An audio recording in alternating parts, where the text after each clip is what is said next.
If you run a Docker and it stops instantly, no logs, nothing. Here's why this happens, and I'm going to show you how you can fix it immediately. Let us run and download Docker from the repository. This might take a couple of minutes, depends on how fast or slow your internet is. After downloading Docker, let us run ps. Here, as you can see, it is empty. The fun fact is that Docker did run. It just exited immediately because the process is no longer running. Now let's run that command again with -a this time.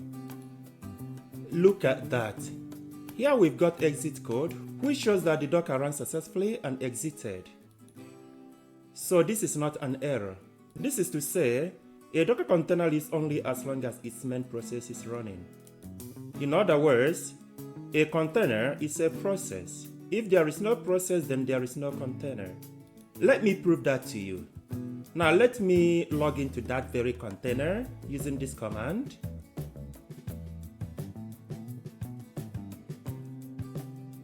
Let me bring up a second terminal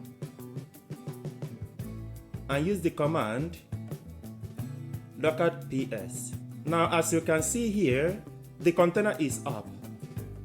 The reason is that because we are logged into that container on the other terminal. So which means that the process is running. Now let us exit the container from the first terminal. Let's check it again here. As you can see, the container is gone. Again, because the process has ended. Now you know why container with exit 0 happens and how to troubleshoot it. In the next video, we are going to use a real-world application to try this in order to make it more understandable. Watch the next video in order to see that, and remember to subscribe to the channel.